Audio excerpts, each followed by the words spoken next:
एक दुल्हन के लिए ये सिर्फ एक कपड़ा नहीं होता, ये उसकी जिंदगी का सबसे बड़ा दिन होता है।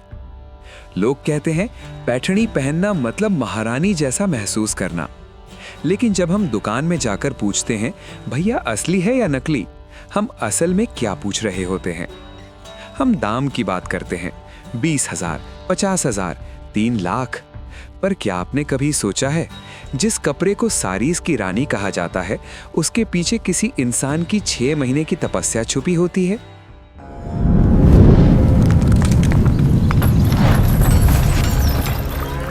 Welcome to history without books.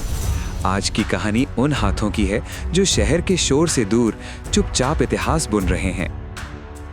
आज हम बात करेंगे उस जुलाहे की जिसके हाथ धागों से घिरे रहते हैं, जो करघा चलाता है सालों से और बुनता है सोना।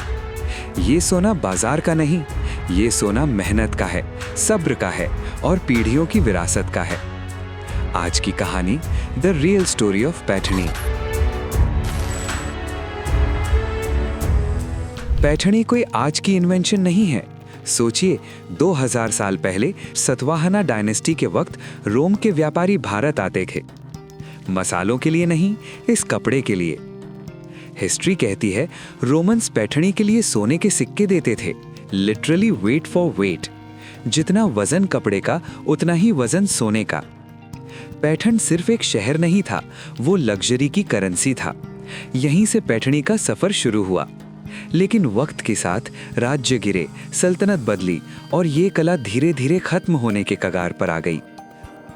आज अगर आप पैठणी लेने जाओ तो दुकानदार कहेगा येओला पैठणी, पर अगर नाम पैठणी है तो येओला कहां से आया?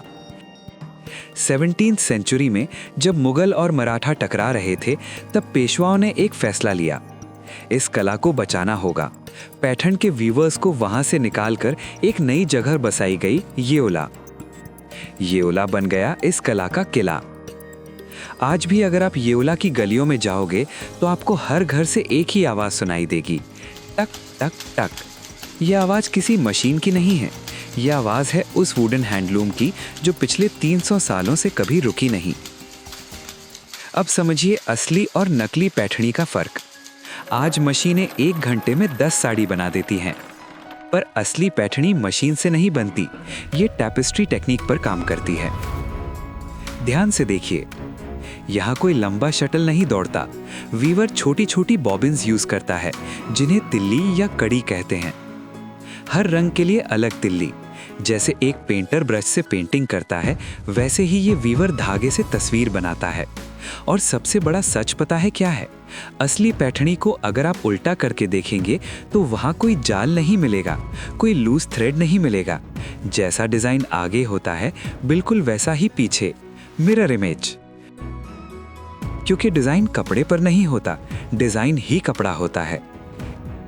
इसीलिए एक सिंपल बॉर्डर बनाने में 2 हफ्ते लग जाते हैं और एक हैवी महारानी पल्लू बनाने में 6 महीने, कभी कभी एक पूरा साल। पैठणी के डिजाइन्स भी रैंडम नहीं होते। ये सिर्फ डेकोरेशन नहीं थे, ये एक भाषा थी। सबसे मशहूर डिजाइन मोर बंगड़ी।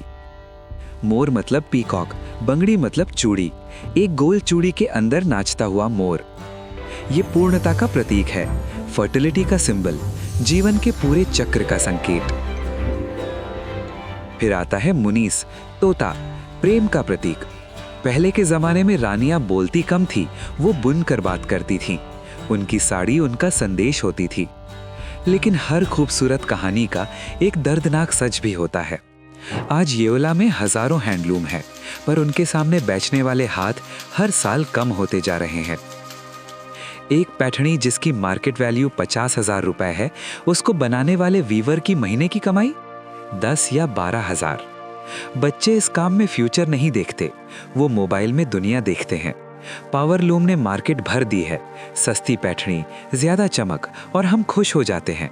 सेम डिजाइन आधे दाम में, पर उस आधे दाम की पूरी कीमत ये कला चुका रही है। हमने सोना खरीदना छोड़ दिया और ग्लिटर खरीदना शुरू कर दिया। अगली बार जब आप किसी शादी में जाएं या कोई महंगी साड़ी खरीदें, 1 मिनट रुककर उसके धागों को देखिए। अगर वो मशीन की बनी है तो वो सिर्फ एक कपड़ा है, लेकिन अगर वो हाथ की बनी है तो याद रखना, किसी अनजान कलाकार ने अपनी जिंदगी के 6 महीने आपके लिए उसमें बुन दिए हैं। इतिहास जिंदा रहती है उन हाथों में जो आज भी बुन रहे हैं। This is history without books. See you in the next story.